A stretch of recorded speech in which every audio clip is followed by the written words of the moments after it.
हाय, मैं हूं चंदन कुमार और मैं पुनः उपस्थित हुआ हूं नए वीडियो के साथ। और यह वीडियो होगा एनसीईआरटी एक्सरसाइज 2.1 का 12 नंबर क्वेश्चन। इनवर्स ट्रिगो का यह क्वेश्चन है। पिछले वीडियो में मैं इसके बेसिक कंसेप्ट को बताते हुए 11 नंबर तक क्वेश्चन का सॉल्यूशन किया था। आज यहाँ बाकी जो भी क्वेश्चन है उसका सॉल्यूशन हम करेंगे। तो यहाँ देखा जाए जो क्वेश्चन है यह सिंपली सी पिछले क्लासेस के जैसा ही है, यानी 11 इससे पहले वाला जो क्वेश्चन है वही बेस रहेगा। इसका भी बस थोड़ा सा प्रोसेस में परिवर्तन होगा, थोड़ा सा कॉम्प्लिकेटेड बनाने का प्रयास किया है, लेकिन हम आसानी से इसका सॉल्यूशन कर पाएंगे। तो चलिए देखते हैं कैसे इसका सॉल्यूशन हम करेंगे। तो यहाँ देखा जाए, सबसे पहले यहाँ मान लेते हैं, यहाँ देखेंगे यह जो क्वेश्चन है वह दो पार्ट में है। इसमें दो ट्रिग्नोमेट्रिक आईटीएफ का प्रयोग किया गया है, दो इनवर्स ट्रिग्नोमेट्रिक का प्रयोग किया गया है। अब पहले हम क्या करेंगे, यह जो दोनों इनवर्स ट्रिग्नोमेट्रिक फॉर्म है इस दोनों का सॉल्यूशन हम अलग अलग निकाल लेंगे। उसके बाद हम इसका कैलकुलेशन आसानी से कर लेंगे। तो चलिए देखते हैं कैसे कर पाएंगे हम। तो फर्स्ट यह जो पहला पार्ट है वह है cos इनवर्स 1/2। इसको मान लेते हैं हम θ1, क्योंकि यह दो पार्ट में इसलिए θ1 θ2 के रूप में हम इसका एजम्पशन करेंगे। तो सबसे पहले इसको θ1 मान लें, आगे बढ़े। 1/2 को इधर रहने दे, cos इनवर्स को दूसरे तरफ ले जाएं तो यह हो जाएगा cos θ1। No doubt. पुनः आगे इसी प्रोसेस को बढ़ाएं। आप बताइए 1/2 cos कितना डिग्री का मान होता है? तो 1/2 cos 60 डिग्री, अर्थात cos π/3 का प्रयोग कर लेंगे इज इक्वल टू cos θ1। और यहां since 1/2 is equal to cos π/3। तो आप बताइए आफ्टर कंपैरिजन, जब इसका कंपैरिजन किया जाए तो यहां देखेंगे यह जो वैल्यू होगा, सो θ1 इज इक्वल टू हमें मिला है π/3। अब θ1 का मान कितना के बराबर इसको माने थे? तो माने थे cos inverse 1/2 is equal to θ1 के बदले में क्या लिख सकते हैं? cos इनवर्स 1/2 θ1 के बदले में इतना लिख लिए, बराबर इज इक्वल टू, अब यहाँ कितना है π/3 है तो π/3 ले लिए। तो सिंपल सा हम फर्स्ट पार्ट का सॉल्यूशन निकाल लिए। अब यहाँ सेकेंड पार्ट है, तो सेकेंड पार्ट का हम सॉल्यूशन कैसे निकालेंगे? तो सिंपली सी इसी मेथड का प्रयोग करेंगे और इसके लिए पुनः लिखेंगे। पुनः मीन्स अगेन लेट, पुनः माना, क्या माना? Sine inverse 1/2 is equal to θ2 मान लिए। फिर क्या करेंगे? 1/2 को रहने दिए, साइन इनवर्स को जब दूसरे तरफ ले जाएंगे तो यह हो जाएगा आपका साइन θ2। साइन इनवर्स जब दूसरे तरफ, पिछले क्लासेस में, पिछले वीडियोज में मैं बताया हूं इस बात को, तो उसी का प्रयोग किए हैं। साइन इनवर्स दूसरे साइड जाएगा तो साइन थीटा में बदल जाएगा, साइन θ2। अब यहाँ पुनः आप देखोगे इसका प्रिंसिपल वैल्यू ब्रांच तो आप याद रखे ही हैं, उसी के हिसाब से देखें 1/2 अर्थात 1/2 साइन कितना रेडियन का मान होता है? तो याद होगा साइन 30 डिग्री बराबर 1/2, या डिग्री को रेडियन में कन्वर्ट करें तो साइन π/3, यहाँ सॉरी साइन π/6, यहाँ हम लिख सकते हैं sine π/6 is equal to sine θ2। अब देखेंगे कंपैरिजन के बाद, यहाँ देखेंगे कंपैरिजन के बाद θ2 का वैल्यू यहाँ मिलता है π/6। तो हमें मिला क्या? θ2 इज इक्वल टू π/6। अब यहाँ देखा जाए, हम θ1 का भी वैल्यू फाइंड कर लिए और θ2 का भी वैल्यू फाइंड किए। θ2 का मान कितना के बराबर है? इसको क्या माने थे? किसको माने थे भाई θ2? तो θ2 माने थे हम साइन इनवर्स 1/2 को। तो थीटा 2 के बदले में हम लिख सकते हैं ना sine inverse 1/2 is equal to π/6। अब यहाँ मेन क्वेश्चन जो हम देखे हैं इसमें आप मिला है cos inverse 1/2 plus 2 sign inverse 1/2 और हमने क्या किया है दोनों का वैल्यू फाइंड कर लिया है। अब आसानी से हम क्या करेंगे, सिंस मेन जो क्वेश्चन है इसको हम लिख लेते हैं और मेन क्वेश्चन हमारा क्या है cos inverse 1/2 plus 2 sign inverse 1/2। अब यहाँ देखा जाए, अब इसके बदले में हम थोड़ा देर के लिए इसको हम 1 मान लें, इसको क्या मान लेते हैं 2। तो आप बताइए इक्वेशन फर्स्ट और सेकंड के द्वारा, इक्वेशन फर्स्ट और सेकंड का जब हम प्रयोग करेंगे तो cos इनवर्स 1/2 का वैल्यू हमें यहाँ निकला है कितना π/3। तो इसके बदले में हम क्या लिख लेंगे π/3 प्लस 2 है तो 2 को रखेंगे जो हम करते हैं, और साइन इनवर्स 1/2 का वैल्यू हमें मिला है कितना π/6। अब क्या किया जाए, इसका आसानी से कैलकुलेशन करें तो 2 से कैंसिल हो जाएगा तो यह 3 हो जाएगा, अर्थात π/3 प्लस π/3। कैल्शियम क्या होता है, इसको जोड़ दिया जाए तो 3 पाई प्लस पाई यानी कि 2π/3, यही रहा आपका आंसर।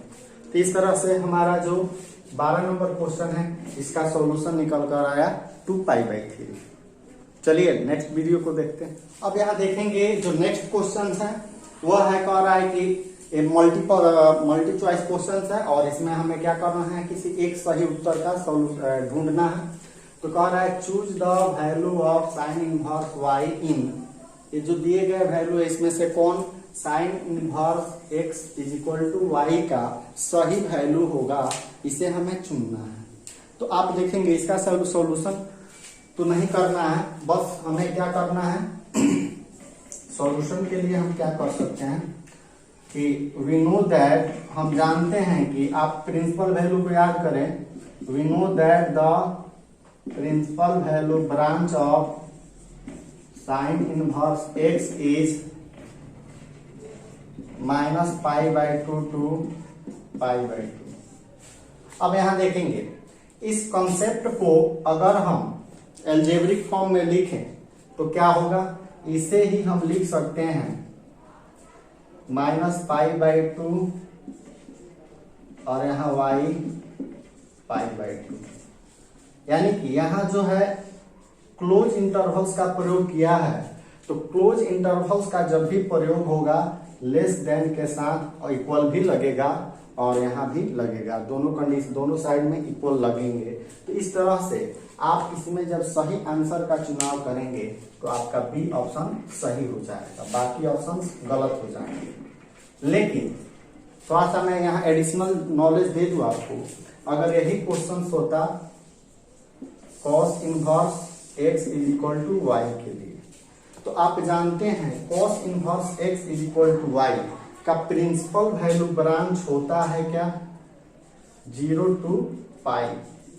तो 0 to π की जब बात करेगा तो 0 to π का मतलब इसको जब एल्जेब्रिक फॉर्म में लिखें तो यहाँ हो जाएगा 0 यानी y is greater than equal to 0 and less than equal to π। तो इस तरह से अगर यह question sine inverse x is equal to y के बदले में cos inverse x is equal to y दिया हो तो यह चारों ऑप्शन से हमारा पहला ऑप्शन सही हो जाएगा। उसी तरह अगर यह क्वेश्चन बदल दे और क्वेश्चन दे दे tan inverse x is equal to y, then अब बताइएगा कि इसका प्रिंसिपल वैल्यू ब्रांच क्या है। तो इसका प्रिंसिपल वैल्यू ब्रांच है आपका माइनस, यहाँ ओपन इंटरवल्स का यूज करता है और इसके लिए यहाँ देखेंगे open intervals means round bracket का यूज करें तो ओपन इंटरवल्स और स्क्वायर ब्रैकेट का यूज करें तो क्लोज इंटरवल्स, और यहाँ राउंड ब्रैकेट का यूज किया है, इसका मतलब होगा -π/2 y is greater than -π/2 and less than π/2। यहाँ इक्वल का प्रयोग हम नहीं करेंगे। इस तरह से जब यह क्वेश्चन होता तो हमारा जो आंसर होता वह कौन सा, डी ऑप्शन सही हो जाता है। ऐसे ही बाकी सबके लिए हमें याद रखना है, अर्थात प्रिंसिपल वैल्यू ब्रांच को याद रखना है और उसी के बेस पर, उसी के आधार पर इस तरह के कोई भी कॉम्प्लिकेटेड क्वेश्चन पूछेगा तो आप आसानी से सॉल्यूशन। यहाँ पुनः हम देखेंगे इस एक्सरसाइज का अंतिम क्वेश्चन, और यह भी मल्टीपल चॉइस क्वेश्चन है, एमसीक्यू क्वेश्चन है, लेकिन यह एमसीक्यू क्वेश्चंस आप देख करके आंसर नहीं सर्च कर पाएंगे। आपका बिना इसको सॉल्व किए हुए आप इसका आंसर, सही सटीक आंसर का नहीं दे पाएंगे। इसीलिए ऐसे क्वेश्चन का सॉल्यूशन हमें करना ही पड़ेगा। भले यह ऐसे बिहार बोर्ड के अकॉर्डिंग, बिहार बोर्ड में जो क्वेश्चंस पूछे जाते हैं मल्टीपल चॉइस क्वेश्चन पूछे जा रहे हैं, लेकिन बिना सॉल्यूशन, बहुत सारे ऐसे क्वेश्चन होते हैं जिनका बिना सॉल्यूशन किए आंसर दे पाना मुश्किल होता है। उसी में से अभी एक क्वेश्चन है, लेकिन यह बहुत ही आसान है। अगर आप अभी तक के जितने भी क्वेश्चन हैं उसको समझ पाए हैं तो यह भी क्वेश्चन काफी आसान होगा आपके लिए। तो चलिए इसका सॉल्यूशन हम कैसे करेंगे इसको भी हम सीखते हैं इस वीडियो में। तो यहाँ देखेंगे, यहाँ भी आप देखेंगे दो ट्रिग्नोमेट्रिक वैल्यूज दिया हुआ है। जब दो ट्रिग्नोमेट्रिक वैल्यू दिया है तो आसानी से हम क्या करेंगे, दोनों के लिए दो अलग अलग मान लेंगे। जैसे let tan inverse √3 is equal to θ1। जैसा कि हम 12 नंबर क्वेश्चन का सॉल्यूशन किए थे, वही प्रोसेस का यूज यहाँ भी कर लेंगे। फिर बताइए tan इनवर्स को दूसरे तरफ ले चले, यहाँ बचेगा क्या, इस साइड में बच जाएगा √3। tan इनवर्स जब दूसरे तरफ जाएगा तो tan θ1 हो जाएगा, नो डाउट। फिर क्या करेंगे, आपको रिकॉल करना होगा, अपने मेमोरी में सर्च करना होगा कि √3 tan कितना डिग्री का मान होता है, कितना रेडियन का मान होता है। तो आप जानते हैं, रिकॉल करिए, थोड़ा बताइए, करिए। लेकिन मैं बता दूं आपको कि यह सिंपल सा 60 डिग्री का मान होता है, अर्थात π/3 का। तो हम क्या कर लेंगे, √3 के बदले में लिख सकते हैं tan π/3 is equal to tan θ1। थोड़ा सा यहाँ कॉमन सेंस का यूज करना है कि अभी तक जो हम क्वेश्चन सीखे उसमें एक चीज को बताया है कि प्रिंसिपल वैल्यू ब्रांच का, अर्थात tan का जो प्रिंसिपल वैल्यू ब्रांच होता है वह -π/2 टू π/2 है और उसके बीच में π/3 आएगा ही। तो ये सिंपल सी बातें हैं जो पिछले क्लासेस में, पिछले क्वेश्चन में हम कर चुके हैं। इस पर विशेष फोकस नहीं, दिमाग में रखना है इस बात को।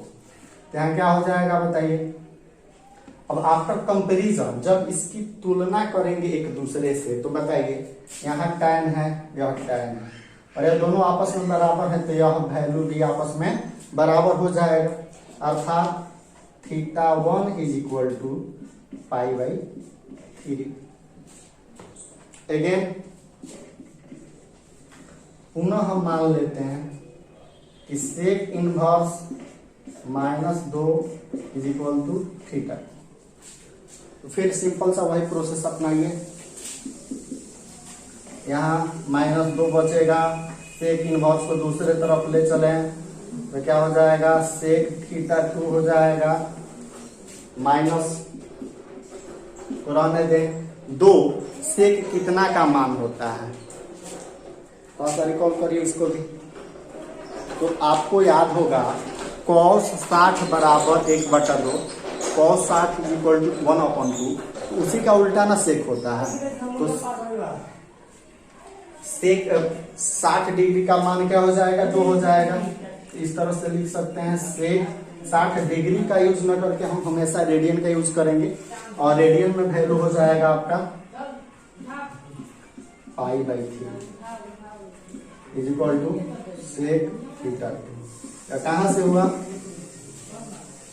सिंस 2 इज इक्वल टू सेक π/3। पुनः हम क्या करेंगे, अब यहाँ माइनस आ गया, माइनस को हटाना पड़ेगा। माइनस को हटाने के लिए हम लिख लेंगे sec π - π/3 is equal to sec θ2। Since आपको पता होगा sec π - θ is equal to minus sec θ। इसी फॉर्मूला का यूज करके हम लिख लिए हैं। अर्थात माइनस सेक थीटा होगा तो उसे लिख सकते हैं सेक पाई माइनस थीटा, तो उसी का यूज किया है। फिर अब यहाँ बात करें तो यह हो जाएगा सेक पाई से जब पाई बाई 3 को घटाएंगे तो क्या मिलेगा 2 pi by 3 is equal to sec theta 2। फिर यहाँ भी कंपैरिजन करेंगे हम आसानी से, और कंपैरिजन करेंगे तो आप बता सकते हो थीटा 2 बराबर theta 2 is equal to 2 pi by 3। अब बताइए क्वेश्चन हमारे क्या था, सिंस मूल जो क्वेश्चन था ओरिजिनल क्वेश्चन था वह था tan inverse root 3 minus sec inverse minus 2।